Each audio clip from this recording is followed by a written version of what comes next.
guys, what is up? This is Matt. Today it's me once again. Welcome back to another movie review, aka After I Saw. This time is going to be on Wonka. This is a prequel that I never thought we actually needed.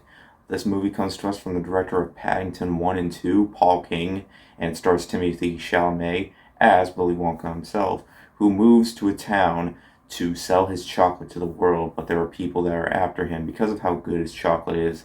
And from there, Wonka meets up with a young girl that is called Noodle, though she has a different name, and she partners up with him in order for him to sell his chocolate, and he's willing to help her get a better life outside of the place that she's living in, as well as where Wonka's living in, because he doesn't start out super strong at first. He starts off as a poor man, but of course he wants to bring out his chocolate to the world, to bring in all the joy for the people of the world. Now, what can I say about Willy Wonka? The 1971 film is an absolute classic and is one of my favorite childhood films ever. The Tim Burton film, I think, is good. I didn't like it as much when I was younger. In fact, when I was younger, I actually watched that movie a lot more than the 1971 film.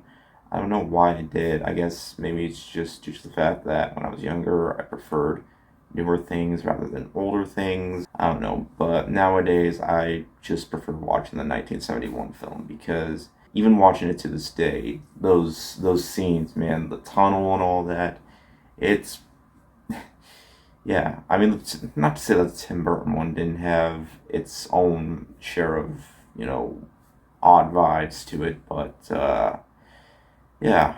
And Johnny Depp's performance in that film, I don't think necessarily aged super well, but it was what it was. Wonka, on the other hand, I think is even better than the Tim Burton film. It's a prequel that I never thought we actually needed, and it's something that we still don't need, but you know what? I'm happy we got it from Paul King, because this is a very sweet, yet very, I don't know the other words to put it. It's mostly sweet. It's and no, that's not a pun because sweet and chocolate and all that, but yeah. Timothy Chalamet really shines as the younger version of Wonka. I think he has a very strong role here. And funny thing, Timothy Chalamet didn't actually need to audition in order to get this role. They were just like, "Yep, that's our young Willy Wonka," and they added him into the movie. And I can say that they made a very wise choice, because I think he's really entertaining in the movie, and he's really what makes the movie shine. One thing I really didn't expect enjoying in this movie is the relationship he has with the one character, Noodle. I think it is very strong, and oftentimes very touching as well. As like I mentioned before, she's an orphan who never grew up with her parents, but Willy Wonka also had a very strong relationship with his mother as well. So honestly, I just felt myself really connected to the characters. As for the other characters, they're not really all that interesting because, they're just your basic ones. There are quite a bit of villains, in the movie. Of course, there are the ones working for Sloper's Corporation, and Michael Key plays a cop that signs up with them in order to get Wonka. Even if you're not fully connected with the story, because the story it's good, but I wouldn't necessarily say it's a new game changer, but all I can say is that for the movie itself, it manages to tug at the heartstrings for a lot of the time. It manages to have, a good feeling to it, just like that 1971 film.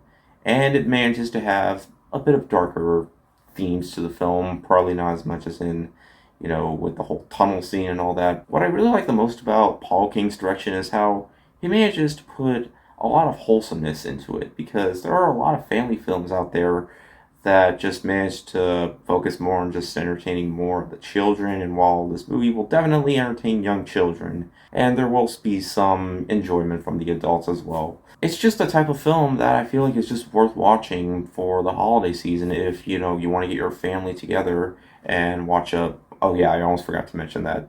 Just like the 71 film, this is a musical as well, and believe it or not, I actually really enjoyed most of the songs in the movie. Most of them, not all of them. There were a couple songs I didn't feel like were all that necessary.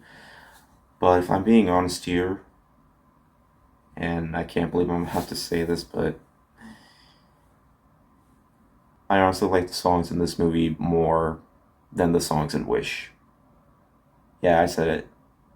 Well, not all of them, like I mentioned before. There were, but I actually found myself really enjoying the songs, and there are reprised songs from recreating some songs from the 1971, but it's most of the film it's new songs, and yes, there are some Easter eggs here and there, but it's not always about Easter eggs. In fact, while watching the movie, there rarely ever was a time where it just had a heavy reliance on nostalgia. In fact, it never really did because, well, if I get any further, it's gonna go into spoiler territory. So I'm not really gonna get into all that.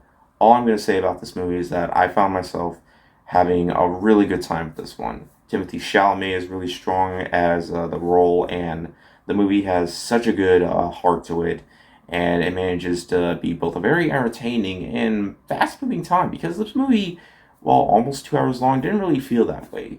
As I found myself not really feeling like the film managed to get boring at any certain part. The movie managed to have a good sense of humor once in a while. Not all the humor landed. Most of the side characters, specifically with the villains, have a good amount of humor into the film, but I didn't feel like it worked that much. But hey, the movie, despite a lot of its flaws, I tend to ignore them because I was just watching a film that managed to have a good amount of joy in it and just managed to be a good time. Just watching Timothy Chalamet play this role, I feel like Gene Wilder would be proud of his role.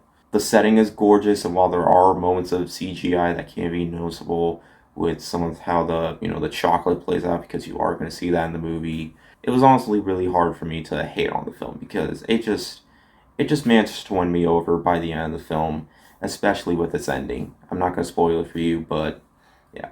I never knew this was the prequel we needed, and it's still not something we entirely needed, but I'm glad it exists. It's definitely the type of film that might bring joy to families as soon as they're done watching it.